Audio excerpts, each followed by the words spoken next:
Meanwhile, if anyone has any questions on things we discussed so far, I can help and answer them.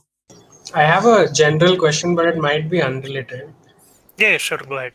I recently found out that even compiled languages like C have a runtime.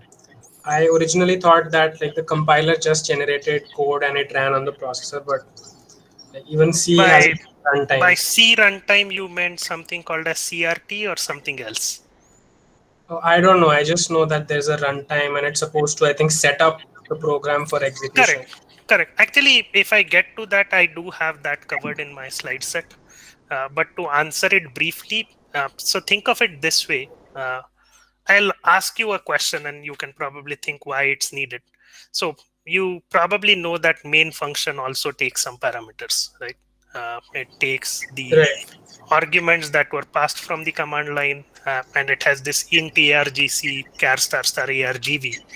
Who Yes. passes that to main, right? And how does that get passed?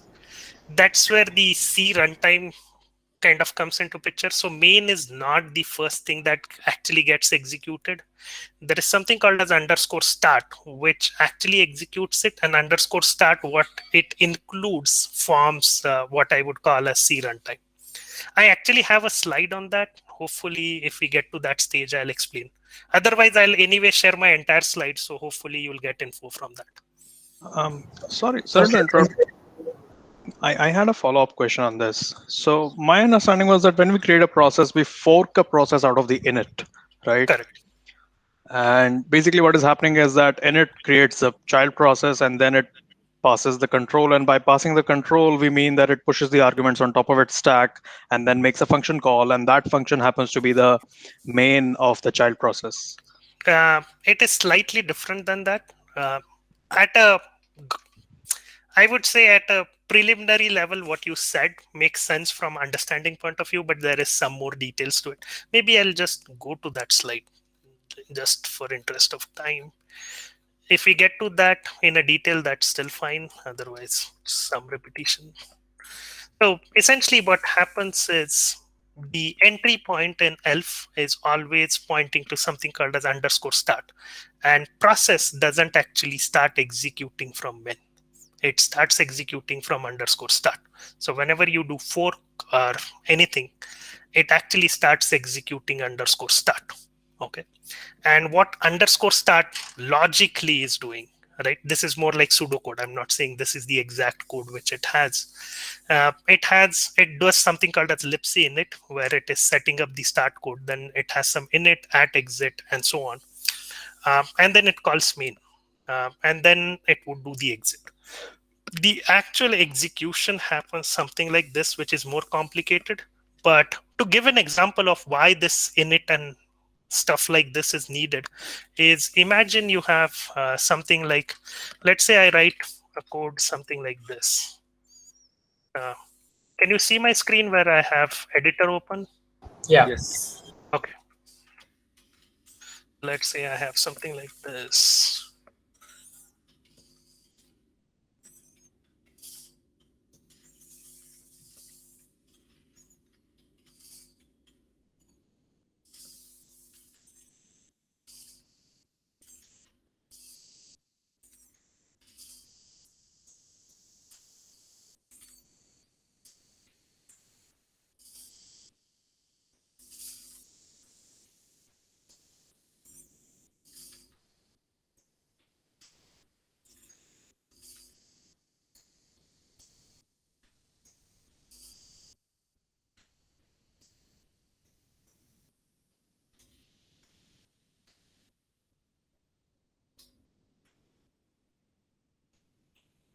Change it to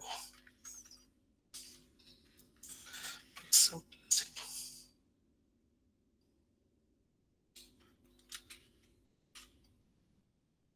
Did you realize what just happened in this? So essentially I have var, okay, which I have initialized with a function call. This function call executes, it returns some value. And all of this happens before main. So var was initialized before the main is supposed to start.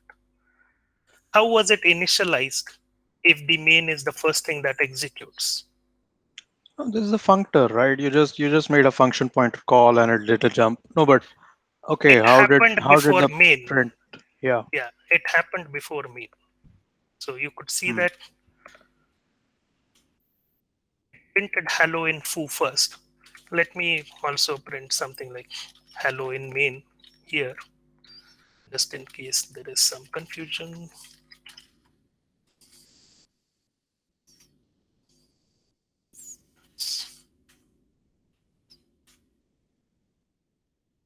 You can see hello in foo happened before hello in main. Yeah, thank you. That's a really good example. Okay, so that's Sure. what CRT was doing. Thank And you. when CRT, so when this init happens, this is where it is actually initializing all these variables that were initialized at module scope. And if it has any dynamic code like function call, etc., it would actually do that. At exit will essentially set up any exit handlers that your code. So for example, in C, there are some system calls which allow you to overwrite at exit handler, which say that once the program exit, instead of directly exiting to operating system, please call my user defined function. So this would set up those kind of handlers, and then the actually main will get called. And before calling the main, obviously it would set up all those argc, argv parameters and so on. Okay, so the actual initialization looks more complicated like this, but I'll not go into that.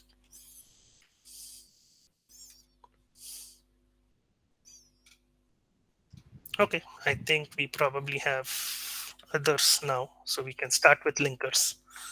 Okay, any other questions on this topic before we begin with linkers? Okay, so what do linkers do, right? So we saw that we have main.c, foo.c, which got compiled to object files. Linker needs to somehow merge these two things together, right? So linker needs to somehow take main.o, foo.o, combine them together, right? It also needs to do symbol resolution, where it needs to say that, okay, extern int foo here is same as int foo, which was in foo.o, right?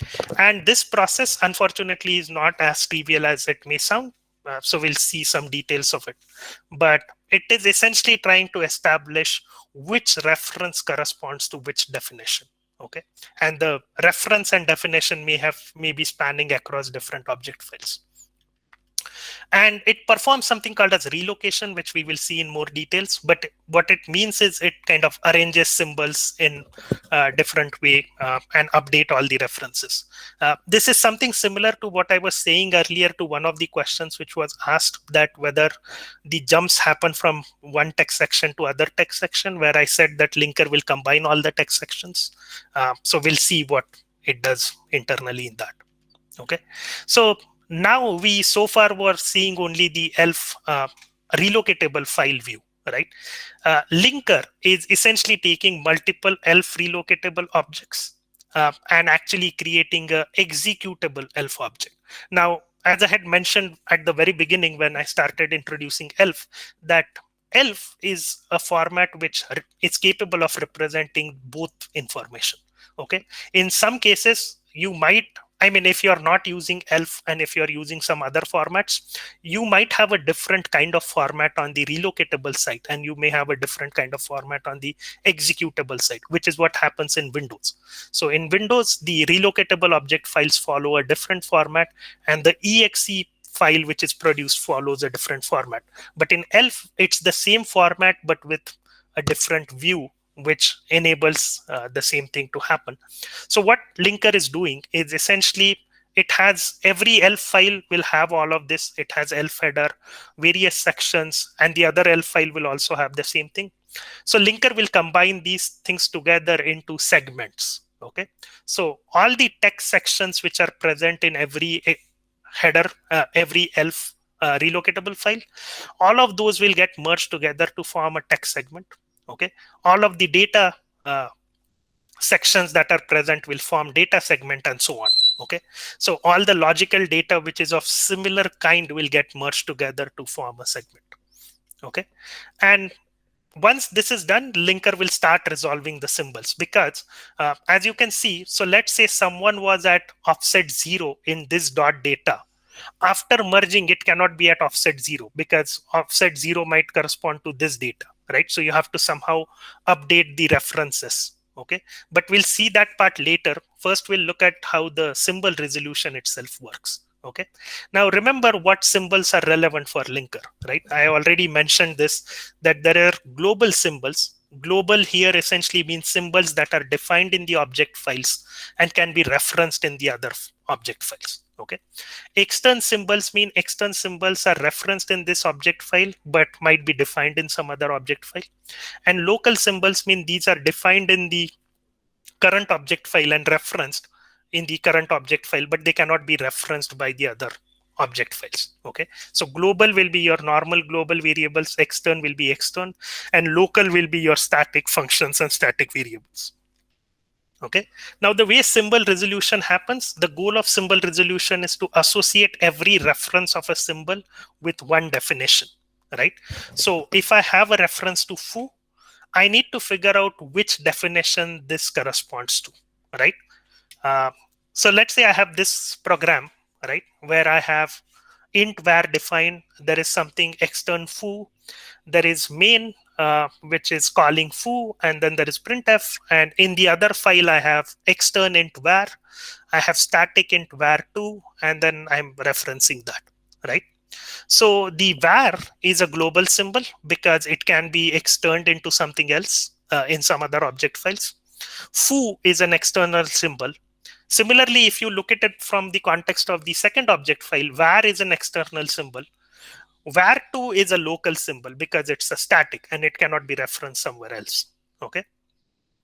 And as I already mentioned, linker doesn't care about variables on stack because they are kind of allocated at stack at runtime when the stack is allocated, and their references are relative to stack pointer, and they are always private to that function.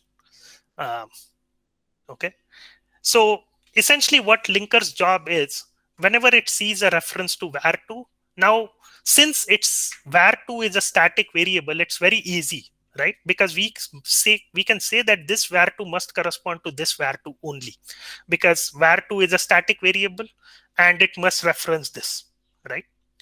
We need to figure out what does this var correspond to, and when we compiled this file, we didn't know where it points to, right?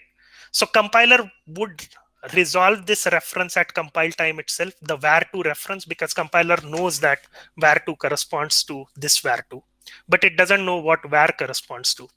Similarly, compiler doesn't know what foo corresponds to and what this printf corresponds to, right? This is where linker will come into picture.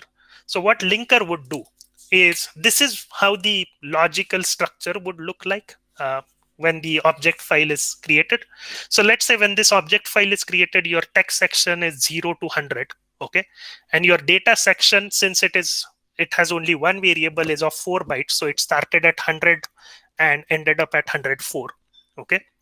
In context of the other file that we had, let's say the text section started at 0, ended at 50, and the data section started at 50, ended at 54. Right? And we already concluded that compiler is in all position to resolve what is var2, right? Because compiler knows this var2 is always referring to this var2. So in the text section, there will be a reference to var2 saying that this code refers to var2. But compiler doesn't know what this var is referring to, what this foo is referring to, and what this printf is referring to. Okay. So logically, what would happen once you link these two codes together is, logically you will end up forming a code like this, right? But remember, obviously, the linking is happening not at the source level, but at the object file level when the code is already translated. But this is just for the illustration purpose, that after linking, logically, this is what the code would look like. That you have int var, you have static int var2, you have definition of foo, and you have main, which is calling foo. And there are no external references except for printf. Printf gets resolved in a separate way through dynamic linking, which we will see later. So in the link code, this is how things would look, right? You have text section, which is coming from the first object file, you have text section that is coming from the second object file. And remember, I had told you that all these text sections are merged together later by the linker to form text segment. And all these data sections will be appended one after other to form the data segment. Okay. Now, this is where linker will end up resolving the references. Now that it has done it, it knows what is the address of where. So text section, the first text section was referring to foo. So it ended up resolving that foo is now at address 100. So there is a reference from this text section to foo. This text section was referring to where and where2. And where2 we know came from here. So there is a reference for this to address 150, because remember 150 is where the data section started. And where2 is at 154. So where2's reference got resolved to this. Okay, this is what logically happened. Any questions on this?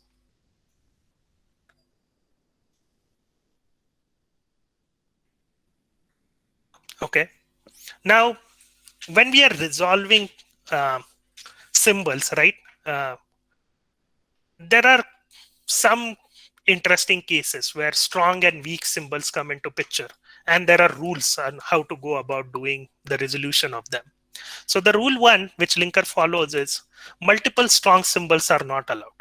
Okay, so if you have two object files where a same strong symbol is appearing in multiple files, then there is an error. Okay, and linker will give error if you run into this case. Okay, so a strong symbol must be defined only once, otherwise you get linker error. Okay. Rule 2 says if you have a strong symbol and multiple weak symbols, okay, so if there is a same symbol for which there is a strong version and there are multiple weak versions, then you always choose a strong version. Okay, and all the references will be updated to choose the to use the strong symbol.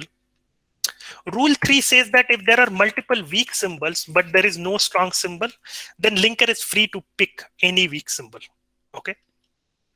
And in terms of C language, right, functions and the initialized global variables are treated as strong symbols. Okay, so if you have a function definition, it is treated as a strong, that function symbol is treated as a strong symbol. Similarly, if you have an initialized global variable, that is treated as a strong symbol. But uninitialized global variable, okay, these are treated as weak symbols. Okay, let's look at some cases. Okay, so in this particular case, I have int var is equal to 5. Then extern void foo and main is using this. In the other file, I have int var equal to 10 and void foo. Okay, now foo being a function symbol is a strong symbol. So within these two object files, there is a single definition. So there is no violation of the rule. So we are good. Var, since in both cases is initialized variable, right? This results in var being a strong symbol, and we cannot have two strong symbols.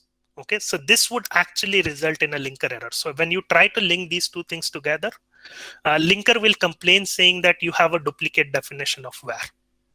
Okay. Let's look at this case where I have var, the same program, but I have not initialized it. Okay. Any idea what would happen in this case?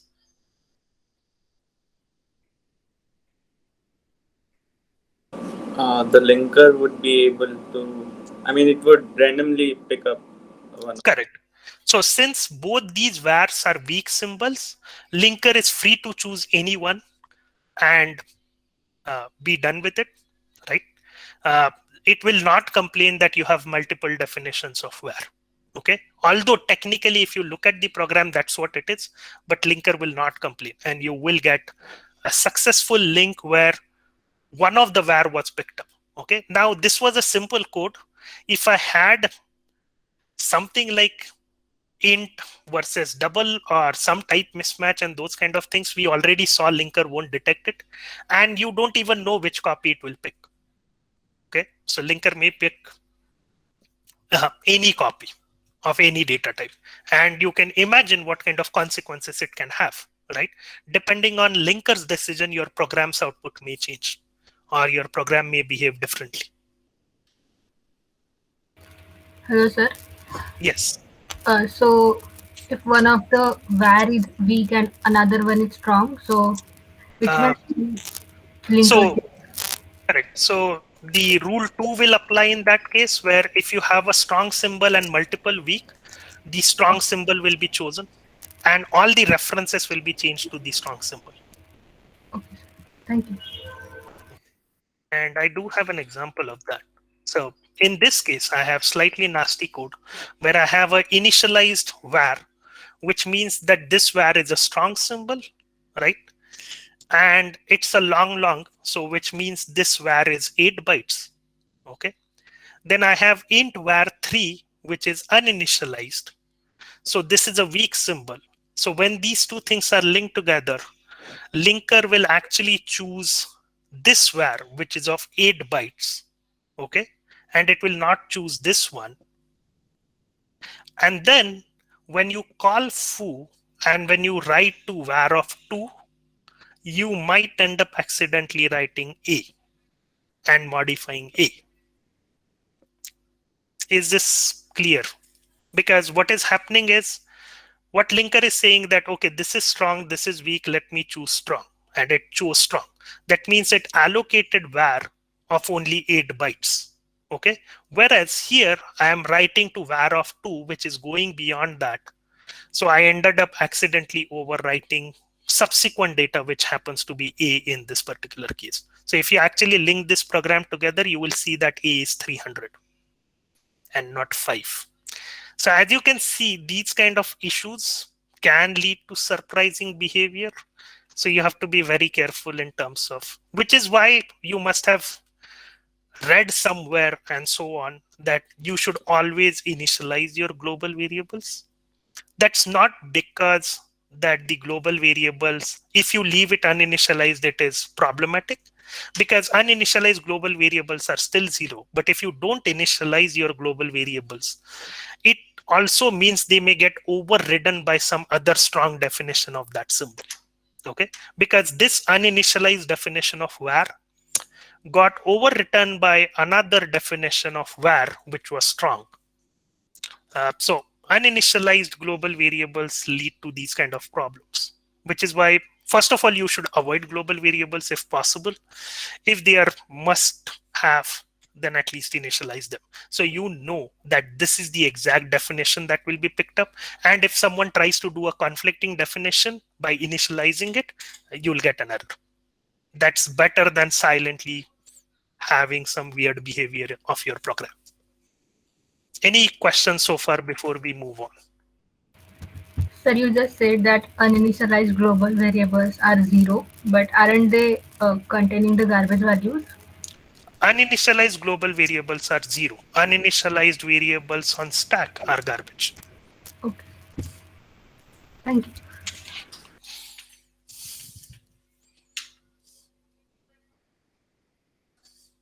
I just wanted to confirm if the different data types does not matter to the linker, because if long Correct. var is also uninitialized in this case, then it would just pick up any one of those. Correct. So if I had not initialized this var, then linker may have chosen this one or this one, you don't know. If you, in fact, it would change based on the linking order. Like if I do G++ A dot O followed by B dot O, I will get one behavior. If I do G++ B dot O, A dot O, I'll get a different behavior. Because in most common implementations within the linker, they will choose the first definition. Moving on, let's look at the relocation, which is somewhat complicated topic. But essentially, what we saw just before this quiz was we kind of merged all the text sections together and all the data sections together and so on. So the offsets of the variables were changed, right?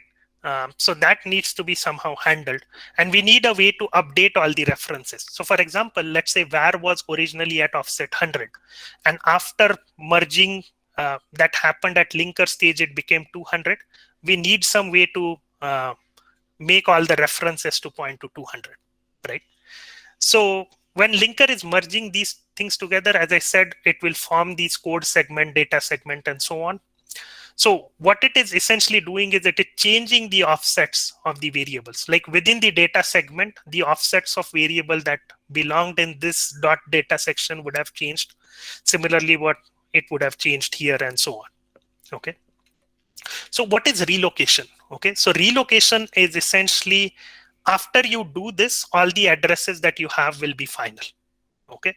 But before this, they are all modifiable, which is why the object files that are produced by the compiler are called as relocatable object files, because they can be relocated further by the linker. But once linking is performed, they become executable files because you won't change them beyond that. Okay. So compiler generated code will have references and they cannot be final. So for example, when I'm seeing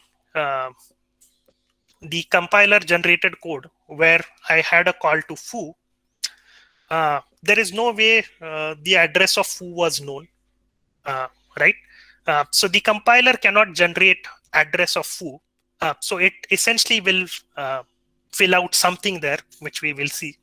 And that will need to be modified because it will eventually need to be modified by actual address of foo, right? So what compiler essentially does is when it generates code and it doesn't know the address, it just puts some data at that position, and then it generates something called as a relocation to indicate that this particular reference needs to be changed, and I don't know the object of that. And there are relocations on x86, and we'll see an example of these. So there is something called as R386 PC32 and R38632, which I'll demonstrate with an example. So what relocation R386 PC32 does is it relocates the reference pointed by this relocation with the 32-bit relative PC relative address. Okay, PC relative, in case anyone doesn't know, PC relative essentially means address that is relative to the current instruction. So if I am on instruction 1, right, and I need to go to third instruction, then what is the offset from the first instruction to the third instruction would be the PC relative address. Okay, it is not to the beginning of the section. Okay, and R38632 is simple. It's the actual address in the memory. Okay, you might be wondering what these names are and who will define them. So there is a contract known as Application Binary Interface, or ABI, which essentially documents all these relocations and things like that. Okay, so let's see this with an example. So let's say I had an object file where main is calling foo, okay, and foo is extern. Okay, now what will compiler generate as a code, right? Because compiler has to generate a call instruction. The call instruction in the x86 assembly, you would see that it takes a address as an operand, where the address that you give must be the address where you want to call. Now, there is no information available to the compiler. So compiler will simply say that, okay, call address 0. I don't know what is 0, but compiler also generates a relocation saying that, you know what, this 0 is not really 0. It needs to be changed with address of foo. And the way it needs to be changed is by applying this relocation called as R386 PC32. Okay. And there is this other object file which actually has a definition of foo. Okay. Now what linker does? So linker will take these two object files together. Okay. Linker will merge the text sections to form a text segment, right? So linker will take this text section, linker will take this text section, will append them together to form this text section. Okay. But now what will happen is when that process happens, then linker actually knows what is address of foo, right? Because it created that layout of the text section. So let's say foo happens to be at address 100 after that layout. Then linker can actually go and fill this call with call to foo, which will be essentially call to 100. Okay, if foo happens to be 100. Any questions so far? I'll get into details of the relocation, but conceptually, is there any question on how this process is working?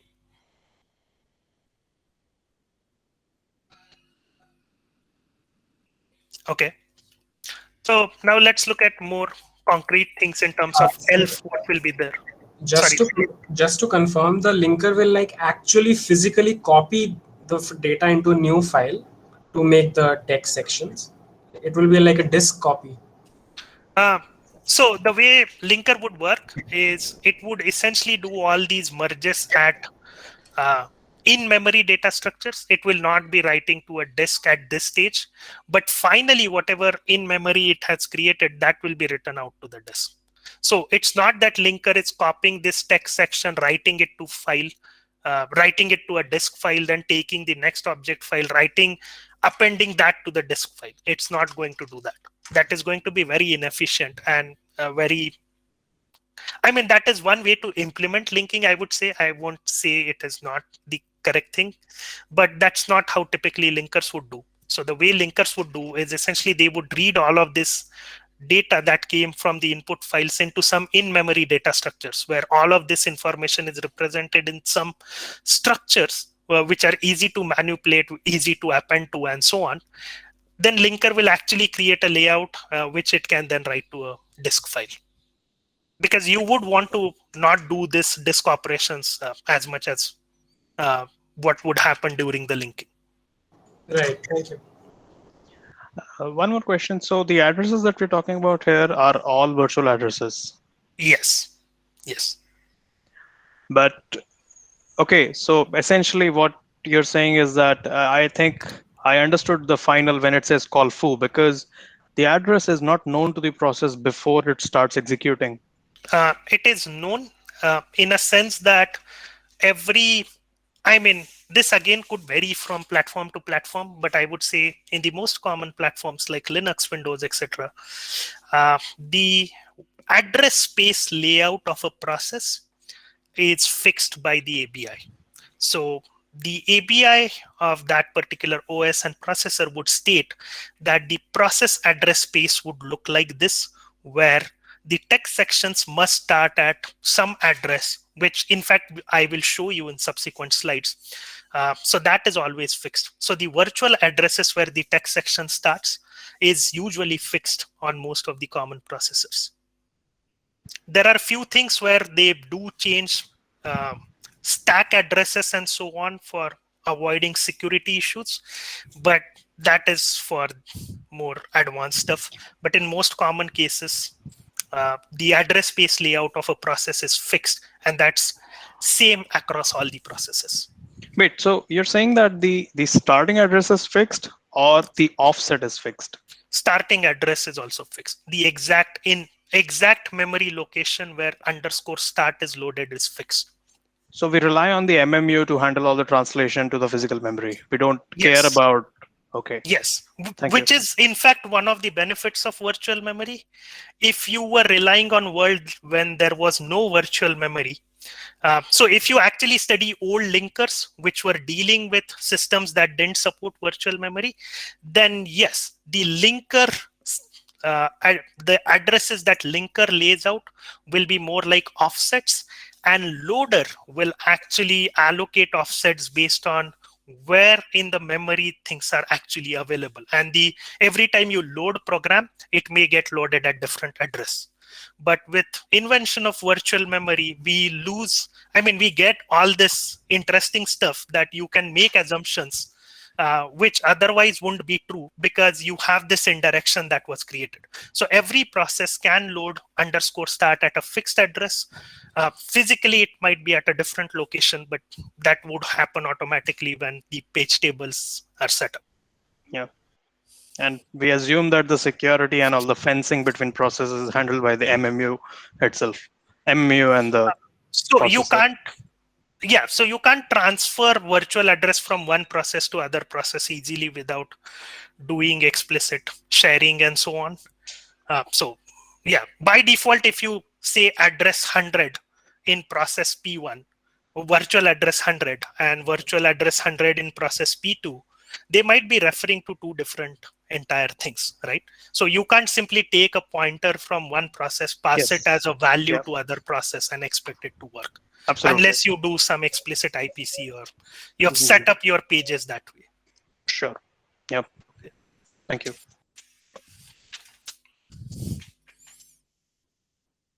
So let's look at somewhat more concretely what we just saw in earlier diagram. So we have this int main which is calling foo, and foo is extern, right?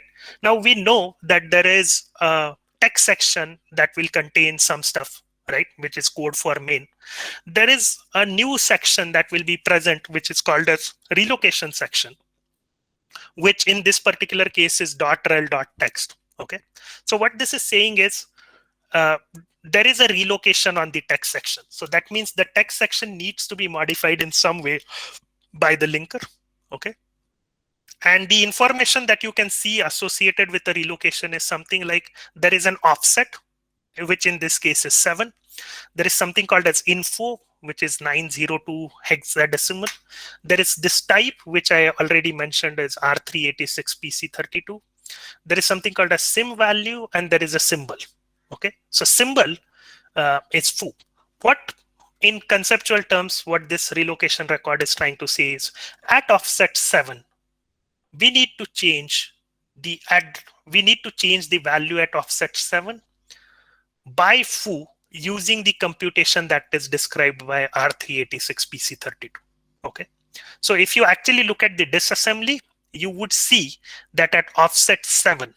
Okay, so if you actually look at the offsets, you will see that at offset 6 there is a call instruction. The call instruction, if you read the x86 manual, you will know that it is encoded as E8 followed by 4 bytes, which gives the actual address which needs to be called. And remember, this call is a relative call. So the way x86 call works is it is relative to the current instruction. So if I have to call any function, I need to give address of that function relative to the current instruction. Okay, I'm not giving the exact address of foo, I'm giving the address of foo relative to the current instruction. Okay. So what this relocation is saying is we need to change value at offset 7, which is essentially this value, right? Which happens to be -4. Okay. Like if you interpret this value, it is actually -4, 2's complement. Symbol is foo, so we are changing that with address of foo, and the type of the relocation is R386PC32. Okay. Now the computation that linker would do is something like this. Linker will take whatever is the address of foo. Okay. It would add the addend. Addend in this case is this value, which was -4. Okay. And it would subtract the offset. Okay. Because R386 PC32, this PC32 means relative to the current instruction. So what it is doing is that it is actually taking address of foo and subtracting the current instruction address. Okay. So after applying relocation, it would essentially become this. Okay. So essentially, let's say the piece address of foo was something like this, 0x8432EF, right? Then you add -4 to it because you want to get to this bytes, and then you subtract the current instruction address. Note that these are the final memory address, final virtual addresses in memory, and this would essentially translate to this, which is 80483E84, and if you actually look at it, that would be the address corresponding to foo. Okay, so what we essentially did was we modified the operand of call instruction with address of foo using a relocation. And that's how an undefined reference which was present in main to calling foo was actually modified by the linker to actually point to foo. Any questions here? I have one question, but it is not related to this. It is it is a very difficult question. Okay, go ahead. How do you define dynamic binary translation in this? How do you, as in? I didn't get that. So when you implement virtualization, you implement something as known as a dynamic binary translation, right? Yes. Yeah. So how would that be implemented in case of a fixed address space? So what would essentially happen in such a case is, see, typically when you have VMs, you are still expected to run the same binary, right? Uh, so your binary is already present and you're simply running that application.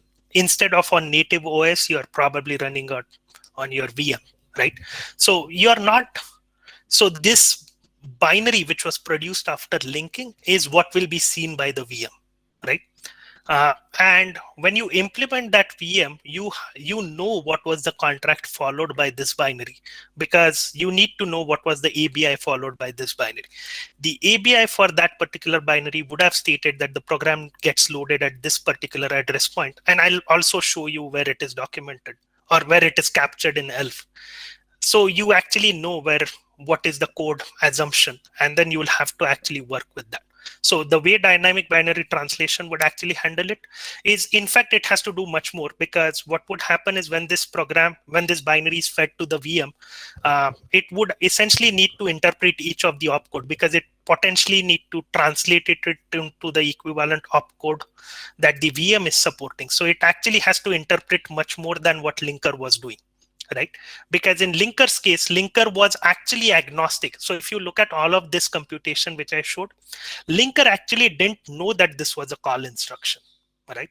Linker didn't have to interpret that this was a call instruction, so I have to do it in this way. It was this relocation which simply gave some mathematical formula which linker needs to blindly apply everywhere this is used. So linker didn't interpret the context and it simply applied it. VM, on the other hand, will probably need to even understand the context. So it knows that we are dealing with a call instruction and it can handle it. Because VM anyway needs to translate this call into an equivalent call on that target OS or target machine. Yes. Does that Yeah. make sense? Yeah. Thank you.